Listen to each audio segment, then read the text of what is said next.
I'm going to show you exactly how I produce and how you could follow along to produce beautiful vocal sax in the style of Billie Eilish. Here's what we're making today.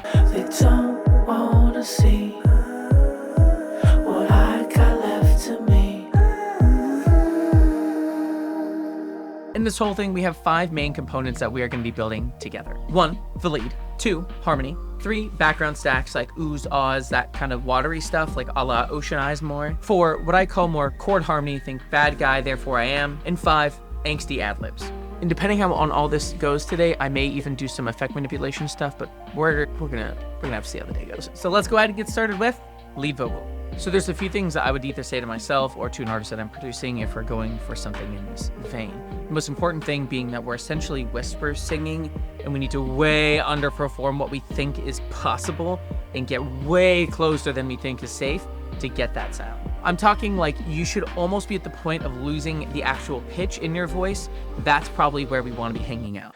Where I'm about to go. So we got a great performance. Now let's take a look at what we're doing to it in the DAW to really make it beautiful and Billie Eilish loveliness. First thing being, I am using the Slate VMS microphone with the U47 emulation on it. Again, because her stuff is so dark, rounded, tons of mid-range. So here it is raw just with the emulation software on. Don't wanna know. And if you want to hear what it sounds like without, here it is just plain the mic. They don't wanna know. It's really just riching up the mid-range. It really smooths out the top, and it just gives that sense of character right out of the box, which is of course why I'm using it. We got a lot of lovely mid-range to manage for a Billie Eilish type situation. And then I'm doing just a little bit of a top end boost. I just love how the Neve top end feels here. They don't wanna know. Very, very subtle. It's about a half dB. And then I'm not really too concerned about some of this stuff down here because then I really went crazy over here tightening up the filtering aspect of my low end. So next thing I really did was just filtering out plosiveness, because even with the pop filter, it's right there. So it just comes through naturally. They don't wanna know. And what I'm working to do is I really like to I look for my lowest note. Then I'm going to pull my filter up to the foundation of that low note. Where I'm about to go. So it's like, I know I can kind of get pretty close there. You can see there's a little bit of cloudiness getting just taken away. That's important stuff I want to get rid of now, because when you compress it, it's going to pop up. It's by far one of my simpler vocal mixes where we just have a couple of compressors and some saturation going on. A little bit of EQ. This is kind of vocal mixing 101, just having an 1176 style compressor going on up front. They don't wanna know. Without. They don't wanna know. Just starting the smoothing process. Again, because everything's so quiet, it's not going to be as aggressive as it may be, but it is starting that process with the quicker transient grab and then using an LA2A style. Very common combination. I love this kind of souped up version. They call it the custom opto. It just hits nice. They don't wanna know. And you can kind of change. I love this like tone character aspect here. So if I want like the smooth setting. They don't wanna know. Versus the aggro. They don't wanna know. There's definitely just a more forwardness and hitting and punch with the percussion of my vocal on that I like. So between the two, then we are still compressing. That's, anywhere from 10 to 15 dB, because as you listen to something like Bad Guy, the reason that she sounds so intimate as well is all that compression bringing her up front, being super dry at the same time. I'll then go ahead and just show you what I'm doing, some saturators. I bet the audio sounds a lot better. The mic was dangling off the camera, but I don't even have time to refilm it today, so we're gonna do our best and see how that goes. But what I do really like about these saturators is it's its own subtle form of dynamics control while also adding the richness that I'm looking for. I kind of consider New York like a mid-range solidifier. Where I'm about to go. Without. Where I'm about to go. Just pushing the mid-range forward in a really nice way and smoothing it out. And then the Hollywood has a nice little sparkle on top, which I love to do kind of in lieu of some top-end boost sometimes, especially with the Billie vocal where there's sometimes no EQ going on. But I know I'm a little bit of a darker boy up there, so I need a little. Where I'm about to go. Without. Where I'm about to go. So you get very simple changes, but both together pretty substantial. Where I'm about to go. Both on. Where I'm about to go. So now that we've got that going, I went ahead and just smoothed out some of my kind of bite around 5K. Where I'm about to go. That's very forward EDM-y sizzle. And that's just not what we're looking for in this song. It's almost, if anything, a little too muted for what I'd typically be looking for, but works great in this context. The last thing I wanted to do was just control where some of the weight was in my voice specifically, but most people will encounter this because when you're this close to the microphone, you get so much low end buildup by nature that I wouldn't be surprised if you have to do this as well. So without, where I'm about to go. super, super heavy, doesn't have that lightness, this light singing so light. So I use this to just really smash the low frequency of my voice. Literally just that fundamental tone. And here we go. Without, Where I'm about to go. with. Where I'm about to go. Hey, Editing John here, just to say that this is multiband compression, essentially just compressing a portion of the spectrum. I didn't really explain it super clearly in the video, so that's why I'm here in Editing John mode, and I use the kind of just starting settings because they do seem quite transparent, which is exactly what we want to go for. We don't want to hear it, we just want to get the benefits of the control. Let's get back to it. Just lightens it up, feels light and airy, leaves room for all the other dark stuff that would envelop a track like this. One last decision I made at the last moment was to just push up around 1K. Where I'm about to go. So I was really looking for that walkie-talkie kind of energy. That's right around 1K, so I was able to push that up. And now without, Where I'm about to go. with. Where I'm about to go. Gives a little bit more of that. Just that last bit that it needs to really push forward and feel a little masked in the perfect way. 2, harmony. So the foundation of what makes Billie's harmony choices so beautiful to me, artist subjective, is that there's a lot of restraint. There's a lot of time we listen without harmony. So when it comes in, it feels really powerful and intentional, and I want to pay attention. And what's great is these aren't really weird note choices. They can be pretty straightforward and really powerful, and I want to show you that in this video. With that in mind, I want to keep it really simple and work with either a third up or a third down. I'll use Harmony Engine by Antares to actually audition these so I can create them artificially, decide what I like, and then go in and record it. So let's try both out. All right, so let's try out both harmony options. First up is the third up. Where I'm about to go. And let's try a third down. I did like a third up. Where I'm about to go. That's pretty dark. That's a little too dark. We're gonna go with the third up.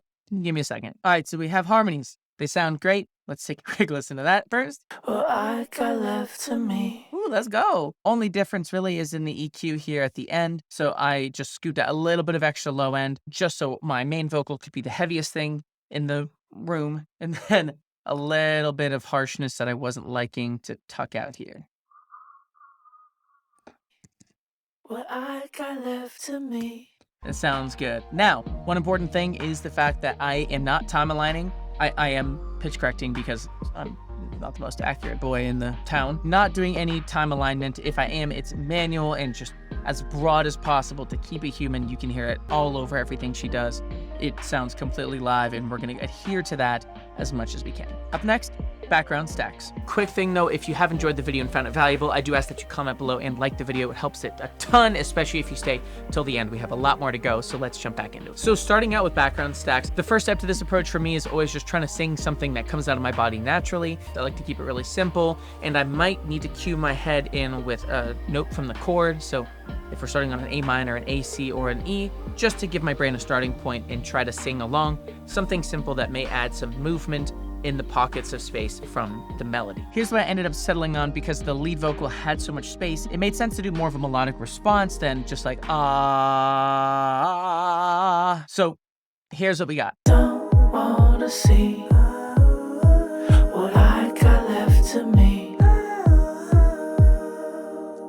So great starting point. And as a guideline, typically 4 per line, panned out, just gives you that width, that kind of distant chorused richness that we want instead of being super direct in your face. Big thing to remember here, this is not an exact science. This is melody dependent. This is key dependent. But at the end of the day, I really worked to change the texture of my voice, make sure I was staying away from the lead vocal and left room for it to shine. Those are important things regardless, but let's take a look at what I did outside of a main vocal mixdown to give it that separation on top of everything else. So there's some pretty extreme EQ going on. I'm going to play it without so you can hear. And then with. I really did not like this. It's so forward, and that's just the forwardness of it smashing right into the microphone that I really needed to clean that out. And then that little 5th harmonic right there. just controlling that, and then just scooping off a little bit of bottom just to get him to sit EQ-wise way behind, and that was quite potent. As far as effects, I'm running it into the sturdy hall. Just enough to give it a little dimension, not too spacey, just didn't feel right for this piece. The part that really makes it fun and kind of whimsical is this bouncing dotted eighth note delay. So with something like this, I have it ping-ponging, I have its analog on, so it's darkening each repeat. Then I have really substantial filtering. That's already up to 400 hertz. This is down to about 6K right now. It could potentially go darker, but because there's no really bright transients, I didn't need to do any like de-essing avoidance with the filtering, so I was able to leave it a little brighter so it has a little bit more of a ghost trailing behind it. This is all sounding fabulous, so let's go ahead and add what I consider really one of the core signature things of her vocal style, which is chord harmony. First thing that comes to mind, like I said before, Bad Guy, Therefore I Am, which I would love to play, but in case the alco gods bless me, I would like this to stay monetized. All we're gonna do is sing parts of our chord with our face, and then decide which portions of the chord we want to keep and not, depending on where the melody may be sitting, how bright, how dark we want to make the stack against the melody. So our melody is sitting around these notes here, so I do probably want to stay away from them, so I just started working my way up above that to see what would happen. And all I'm doing is just singing the chord tone, so check this out. What I got left to me. That's just adding me singing the 5 or the E flat of my A flat minor chord above the melody. What I got left to me. And then I took it up another notch and I sang the G above it all. What I got left to me. Then I took it up one more time and sang the B flat above that. So now I'm just singing a whole E chord on top of the melody. What I got left to me. And it creates this really cool effect that almost sounds like a vocoder that punches any section or any line in a really big way. So now we have this vast dynamic with They don't wanna it's see a harmony and then the punctuation. what I got left to me. And then you can mix and blend that as you see fit. If you want to darken it a little bit, I might pull down the 2 higher ones. What I got left to me. A little more subtle. That's when you get to be artistic and creative with it. I didn't even do anything different from the lead vocal as far as EQ, as far as settings. This is pure arrangement, pure performance, sitting in and building that chord harmony Eilish type stack. Side note, you can like play around with it a little bit. You know, even if you're supposed to stay on an E note, you could do E, E, E, F, E. You could play with that stuff. Play with that, have fun with it. These are all starting points. I think you know that now. Let's keep going. Angst Ad Libs. So the stylistic approach, this is very much have a drink or two, get in the zone, start playing with stuff. You have to be comfortable with stuff sounding really badly because it took me maybe 4 or 5 passes to just find the one little lick that we're going to keep, which is this. But once we have that, you can do something really simple to just change the character. Again, all we want to do is take the other vocals and this ad lib and give it a little something to make it different. And in this case, all I'm doing is pushing the Sound Toys drive up here on Decapitator, so without. And with it. It's getting its extra dose of compression. It's going to help it stick out against everybody else's. What I got left to me. And it's very subtle. It's not making a huge difference, but your ear does pick up on the separation in a really nice way. Effect manipulation. This is, of course, a super subjective arena, but I want to take it beyond a typical delay throw and go into something deeper that I hear all over the place. And that is bold use of effects on the lead vocal itself. A lot of times you do this stuff on a send, so like it doesn't ruin the center vocal, but Billie and Finneas have really done the opposite in so many places, whether it's low passing, heavy distortion. So let me show you how I would use that on this track. Okay, for the pure sake of example, this is how easy and simple that it can be. This is me automating up distortion from Decapitator on the last line as just a pure dynamic change. And let's just take a listen to that and I'll show you what I did. They don't wanna see what I got left to me. Totally different way of just adding new phrasing, new punctuation to it. So this is how I would approach doing that yourself. First thing I would really do is go ahead and just pull it up and crank it all the way up, just 100% wet, just so you can hear what the end result would be. What I got left. And I actually took the tone knob and I made sure it was bright so it didn't get too dark, What I got left. because that's way too dark right there. So I made sure that it was kind of in that same tone arena, of course, distorted as heck. what I got left to me.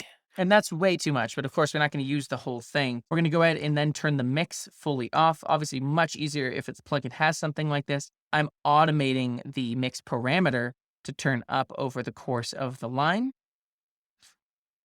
Boom, boom. This is going to get way too loud. What I got left to me. And then, of course, typically when adding drastic effects like this, we want to go ahead and compensate with the gain. So I might just go ahead and turn it down something like this. What I got left to me. And then I can play with how much I do want it to push for dynamic effect. So maybe I do want it to rise a little bit. What I got left to me. Very simple way to add a really bold effect. It's powerful. So you use it sparingly. So if you got value from this video, I do ask that you appease the algorithm gods, because that helps fuel my desire for more validation. You can binge my content here. And of course, remember, you're just one song away.